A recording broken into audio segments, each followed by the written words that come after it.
$10,000 bet. Is this golf when he scores 105? We're going to have one for 10,000? You'll have 6 arguments before then with him.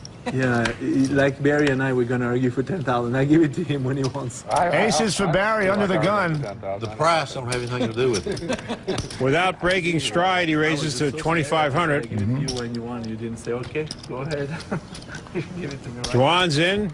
David's in. We're going to have 2 bets. One 10,000 for February. Ellie's in. Wow, here we go, huh? Ziggy's in. For the summer.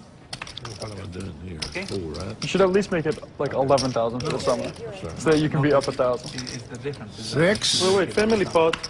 Right. It is family pot. Right. He's not going to want to. Wow. Fantastic. Oh my God. We have an 8-handed pot? 8-handed pot. Bing bang. He's got it's the the whole first gang. You guys want to chop? Who opened this pot that got 7 callers? That's all I want. Barry can't be comfortable getting so many callers. A 10 and 2 deuces on the flop. Peter Eastgate's flopped 3 deuces. Yeah. That's a pretty good flop for Barry. He wants to see what's going on. That's 10,000. Juan's got 10s with the queen kicker. But he's also got 7 people behind him.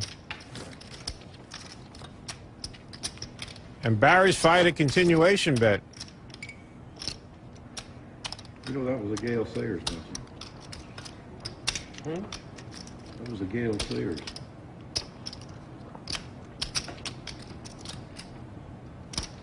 Juan's going to raise to 37,300. I don't know what he's doing. He's got to know that Barry's really got a hand here. It's possible with 8 players in the hand that somebody has a deuce, like Peter Eastgate. So I don't understand why Juan would raise that much money. But Peter Eastgate seems a little intimidated by the raise. And he's going to call. He just calls. And now what's Barry going to do with his aces? Barry calls. It's turning out to be a very interesting hand. Yeah. 7 on the turn. Peter and Barry check. Of the 3 players, Juan has got the weakest hand. Yeah.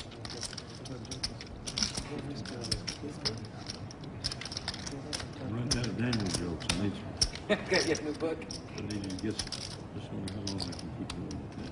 You know, I've been so sick of writing for like a while now. I have a column that I write originally. This week I said, you know what, I'm done. I had 2 before. He bets $104,200. He's got the weakest hand but the biggest heart. And Peter Eastgate says, well, what's going on here? I got $500,000 in front of me. Do I want to risk it? I question what Juan did on the flop, but right now I think he knows exactly where he's at. Wow. Peter Eastgate releases. He thinks, well, Juan could very easily have ace-deuce. And I'm not risking all this money. And Juan realized that Peter Eastgate probably had a weak deuce. Now it's up to Barry. Barry realizes that Tom Juan's got quite an imagination, but does he have this much imagination? It's going to cost Barry his whole stack also, because he's not going to just call here, he's going all in.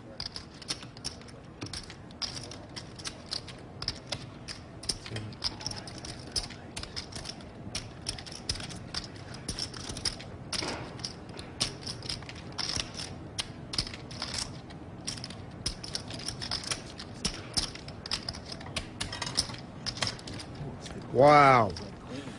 Barry throws it away. I had it. Barry fold the best hand. Well, duh. Well, he had the best hand. I was going to move in against it, Peter but had he the didn't best call. hand. I figured you could bet into that. Yeah, Peter had the best hand. That's I'll make a side bet that Peter had the best It hand. certainly wasn't you. I bet he did. Let me look at Peter's eyes. Yeah, he did I it. thought Barry had queen. Okay, I'm taking Small, Barry. small, but Yeah, okay, bet you 1,000. 2,000, 1,000? 2,000, bet. Now I feel like I have a bad side because you're instant throughout 2,000, but we're on. Okay. Juan Well, got I'll himself save my caught in the phone and figure it out. crossfire there on the flop. but then he just brilliantly played his way out of it with an exceptional move. The only other player I know that would have made a move like that, maybe the late Stu Unger.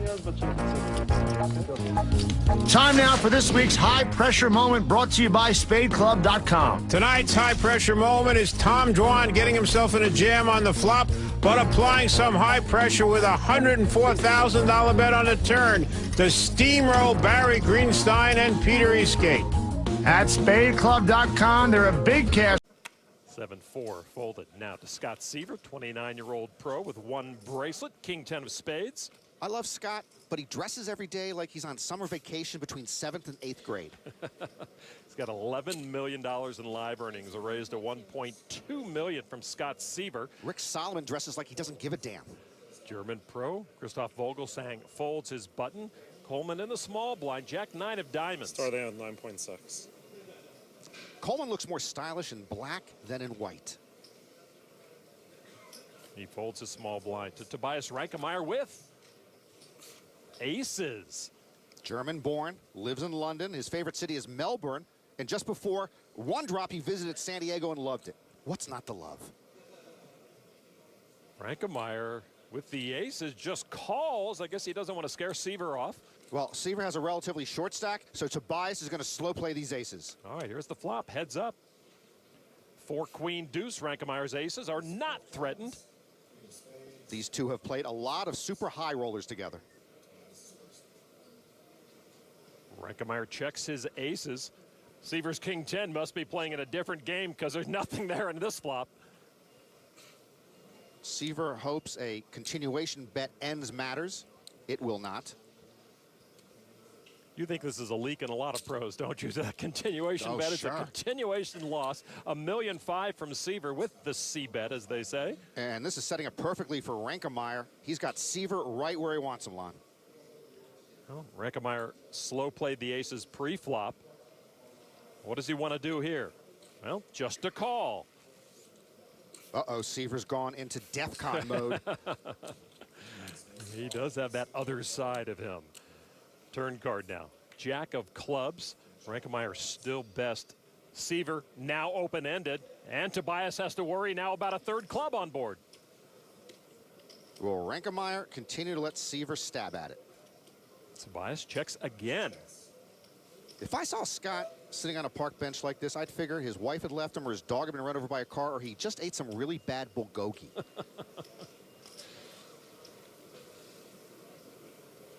We saw him continuation bet on the flop. Then when you keep betting on the turn, I call that C-bet squared. It can win you a lot of pots, or it can get you in a lot of trouble. I never C-bet square. I'm all in. Wow, there's a playa. How much is it? All in for over $6.8 million. Boy, Seaver dangling on a cliff. Reichenmeyer has slow played his aces exquisitely. He's played like he's not strong. Now he's a bit unsure and in a dicey spot. 6.825. Scott Seaver applying maximum pressure, well, the maximum pressure he has, to Reichenmeyer, who has the bigger stack. Scott, I was trapping. Trapping. This is for 2/3 of his remaining chips. If Tobias calls here and loses this hand, he'd be down to 5 big blinds. Am I allowed to tell my hand over? The best. Everyone knows your hand anyways. You really? What is my hand? It was either king, queen, or ace, queen. You only can do whatever call. You're wrong, man. Oh, wow. I'm better than them. Ooh, that's a nice hand. The best starting hands possible. In poker? In poker. Nice. With the club? With the club, I would have paid the bet already. I understand.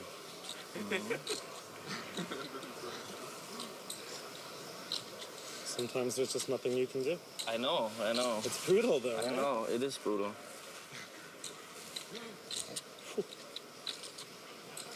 And on one drop, too. Yeah. I know, it's like not... But you can't sweat it, you know? These things just happen. I could still throw my hand away. No. I would look at you a little, like... I know you would. I would think less of you. I know you would, I know. To his credit, Scott seems very comfortable. He just looks and sounds so casual and confident. I might think he's holding a monster. I know, Scott, but Honestly, I'd rather disappoint you and get away if you're ahead, and you know. Yeah, I know. Okay. I think I should shut up now. I mean, you don't have the ace queen. He's right. It's unlikely. I don't think you would jam the king queen there. He's right again. So we could have king 10 or 10-9, of course, for the club, but even against those hands,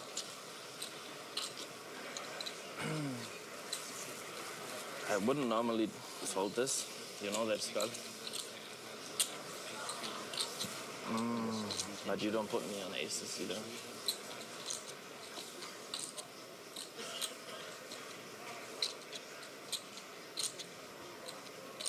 Scott doesn't look as comfortable now. Sorry, I just gotta. This is a really tough spot. And it's quite a big final table, too. We are going to step away and let Tobias sort out this huge decision here at the big one for one drop final table. Ooh, that's a nice hand. The best starting hands On poker? in poker. Nice. And on one drop, too. Tobias Rankemeyer in the middle of a very difficult decision, trying to figure out if his pocket aces are good against Scott Seaver and his all-in. We, of course, know Scott does not have a made hand. Clock. There you see Daniel Negreanu calls the clock, as is his right. Tobias has taken nearly 10 minutes with this decision. Clock started at 9:50. So now Tobias has 1 minute. You announced it, right? Or his hand is dead.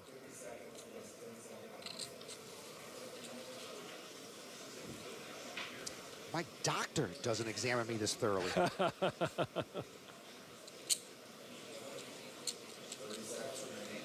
For all of Seaver's chips and almost all of Rankemeyer's chips. Well, Tobias with the best hand, but if he's up against a flush, he's drawn dead. If he's up against a set, he's got 2 outs. If he's up against 2 pair, he's way behind.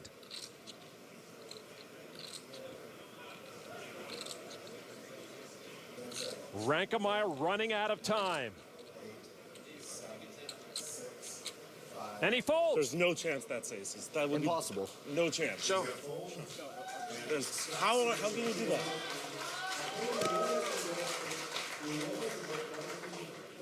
Rankemeyer is stunned. Nice hand. What a risky move from Seaver. And I doubt he makes that move if he thinks Rankemeyer has aces. And I think the call for the clock saved Scott's life. Not his tournament life, his actual life. He wasn't breathing. Rankemeyer cut down to 17 big blinds, and that fold he won't forget for a long while. Seaver survives his risky all-in. And when he puts together his poker highlights. Still looking for that first bracelet. All right, back up to table 2. The blinds now at 8 and 16,000 and a 2,000 chip ante still. Keith Hawkins lays down Jack 8. Now Jason Mercier. King 10 offsuit. Seems like every time we look up, Jason is in a hand, and every time we look up again, he's knocking somebody off. King 10, he raises to 39,000. Sar Wilf with ace king.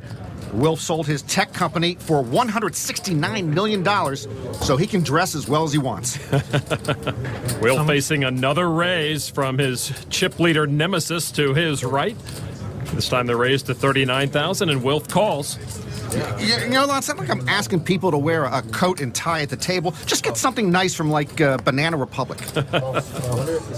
All right, the rest of the table folds, and so the 2 big stacks will butt heads again. The man in white against the man in black again. Wilf with the advantage with that ace-king. The flop is Jack, deuce, 5, couple of hearts that misses both. Wilf extends his lead after the flop. Mercier first to act. And the big stack will put his armament to work. He makes it 48,000. Well, Mercier is dominated, but he's trying to dominate this table and muscle up again. Well, looks like this time Wilf will not wilt away. And Wilf does make the call. So these 2 will see a turn card. Wilf ahead. Turn card is a queen, both with straight draws. Mercier is open-ended, Wilf with a draw to Broadway. Yeah, that card makes it easier for Mercier to posture again if he wants to, because he's drawn to the nuts now. And he does come out firing, Norman, 107,000. Wilf's got to think the queen is yet another card that could have paired Mercier's hand.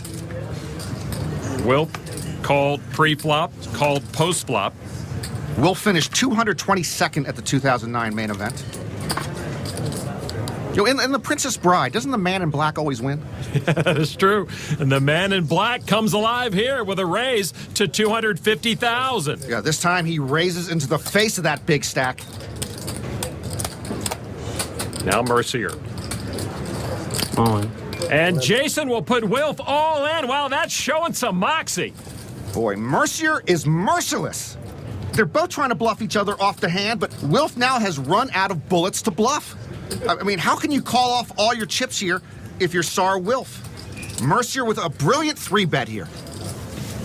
Mercier has put almost half his stack into the pot as a big underdog. But he has Wilf covered, and that's where the pressure's coming from. Well, give Wilf credit.